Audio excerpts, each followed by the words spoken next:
ये कहानी वर्ष 2009 की सच्ची घटना है, जो जयपुर में मेरे साथ हुई और हमेशा के लिए यादगार बन गई।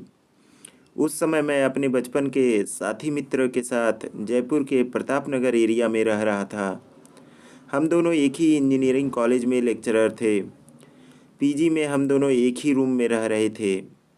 रोज़ की तरह हम दोनों तैयार हुए। हमने नाश्ता किया, कॉलेज की बस पकड़ी, वहाँ क्लास लिया और थके हारे दोनों शाम को पहुँच गए अपने रूम। मेरी आदत थी पपाया शेक पीने की, तो मैंने वो कॉलेज से आते ही पी ली। अच्छा, शेक से याद आया कि अगर आपको जयपुर में कुछ खाना पीना हो तो चांदपोल एरिया का चिकन और गोपालपुरा एरिया का पपाया शेक ज़रूर ट्राई करिए। पिंक कलर का शेक और चांदपोल का चिकन का टेस्ट आपको कहीं नहीं मिलेगा। तो रात का डिनर हमने साथ में किया। डिनर के बाद हम दोनों की थी टहलने की आदत, तो भाई साहब हमने वो भी किया।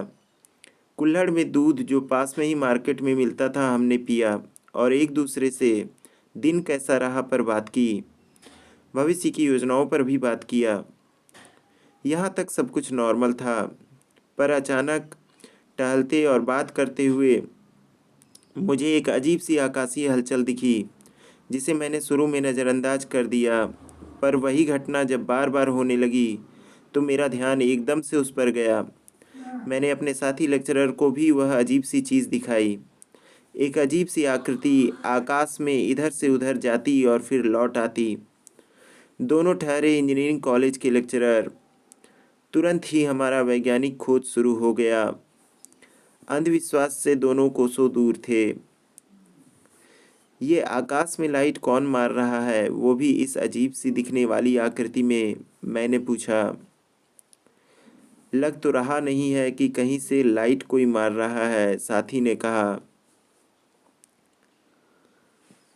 तब क्या इसके पास अपनी ही लाइट है, मैंने पूछा। शुरू में हमें लगा कि ये लाइट सर्कस की है। हमने और भी लोगों को दिखाया, पर कोई ये न समझ सका कि लाइट कहाँ से आ रही है और सभी हैरान थे।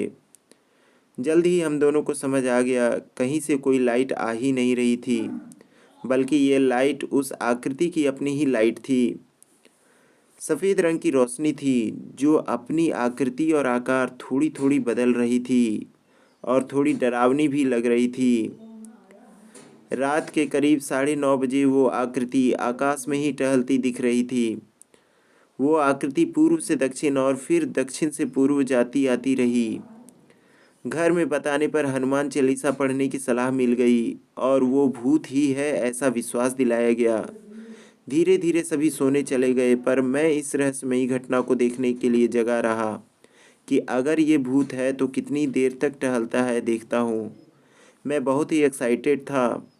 कैमरा में कैप्चर करने की कोशिश बेकार गई, क्योंकि उसमें उस आकृति की फ़ोटो आ ही नहीं रही थी या आ नहीं पा रही थी।